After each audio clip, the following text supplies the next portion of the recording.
Ребята, здравствуйте. Суммативное оценивание за четвертую четверть. Прослушайте текст. Как обезопасить детей?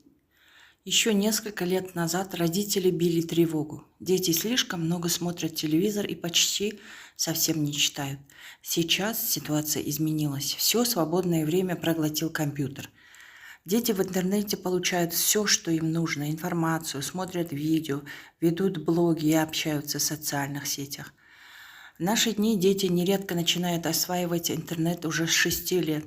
Что же нужно знать родителям, чтобы сделать интернет безопасным для ребенка?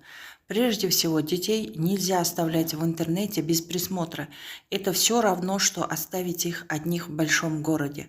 Согласно статистическим данным, в настоящее время почти 9 миллионов детей до 14 лет являются пользователями интернета.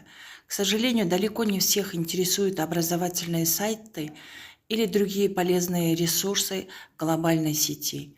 Лишь четверть детей заходят в интернет под присмотром родителей, а остальные бороздят его просторы в свободном плавании. В результате только половина детской аудитории сети не сталкивались с ресурсами нежелательного содержания. Очень важно научить ребенка пользоваться интернетом, уберечь его от виртуальных недоброжелателей и вполне реальных неприятностей. Задание к тексту. Какой фразеологизм из текста соответствует значению громогласно заявлять, обращать всеобщее внимание на грозящую опасность, неблагополучие? Это бить тревогу. Какую проблему поднимает автор текста? Автор поднимает проблему о безопасности детей в интернете. С чем сравнивает автор оставление детей в интернете без присмотра? Оставлением одних в большом городе.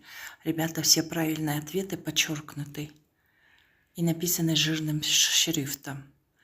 Балалар барлық дұрыс жауаптар асты сызылған және қою жазумен, қара жазумен бөлінген. Задание 4. О чем сожалеет автор текста? Автор сожалеет о том, что отсутствует интерес к обучению в интернете. Какие опасности, по мнению автора, таит интернет? Виртуальных недоброжелателей и вполне реальных неприятностей. 6. вопрос. Определите идею текста. Очень важно научить ребенка пользоваться интернетом. Задание на говорение. Составьте диалог на одну из предложенных тем. Например, на тему «Интернет крупнейшая в мире библиотека». Ты хочешь мира, помни о войне. В войне не бывает выигравших, только проигравшие.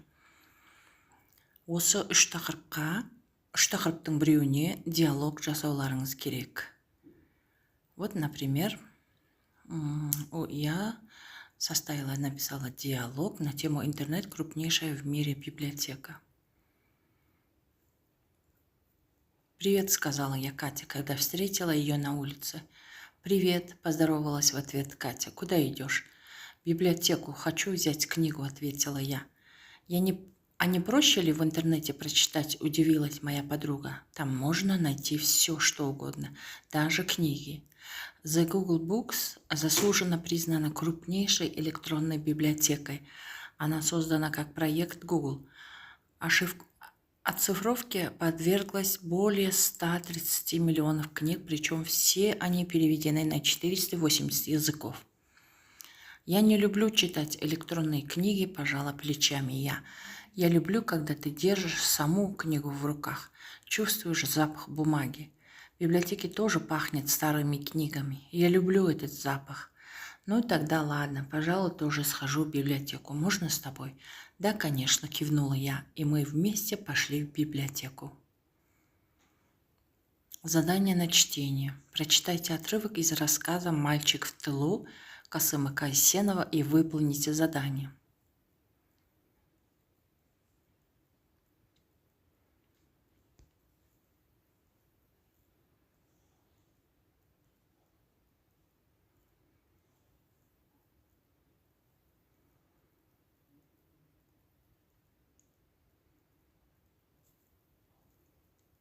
Задание к тексту. О чем говорится в тексте? О разгроме вражеской группы. Второй вопрос. Как автор характеризует немцев? Растерянными, убегающими в панике. Каким образом Серик помог партизанам?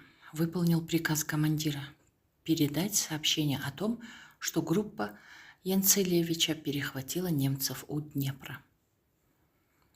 Определите жанр текста, приведите два аргумента. Жанр – повесть, небольшой объем, повествование ведется от одного лица. Малое количество героев, повествование о незначительном промежутке времени. Вы пишите из текста два примера художественно-изобразительных средств. Цепью – метафора. Пули свалили – метафора. Допускается даже олицетворение, может быть. Жаркие места боя – метафора. Задание на письмо. Напишите письмо, объем 100-120 слов с фронта маме, сестре, жене от лица солдата. Используйте в эссе простые предложения, осложненные вводными и конструкциями, однородными членами предложения и сложные предложения, выражающие условные отношения. Добрый день, моя мамочка. Как, мамочка, ваше здоровье? Как, милые мои родные, ваши дела? Милая, простите, что я вам так долго не писал. Письма ваши все получал, за которое большое спасибо. Их, мои родные, очень мало.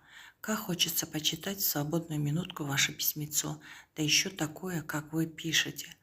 После такого письма еще становишься злей, еще больше желания сделать больше. Бить сильнее эту гадину. Спасибо, милые, за такие письма. Я очень доволен, даже не знаю, как передать мою радость, что хотя через письма, но вы вместе со мной. Как хорошо, что вы все, матери, сестры, братья, родные и близкие, вместе с нами куете с нами победу. Это еще один из 3 залогов нашей победы. Конечно, жаль умереть, но и в то же время хочется умереть. Если твоя смерть приблизит час победы, вы, мои родные, будете жить замечательно, будете о нас петь замечательные песни и будете с гордо поднятой головой говорить, что ваш родной сын, брат, дядя погиб честно в борьбе за Родину, за освобождение. Мои милые, мои дела хороши. Только давно не получал писем от друга, да и сам давно ему не писал. Пишите больше и чаще. Крепко целую. Ваш Марат.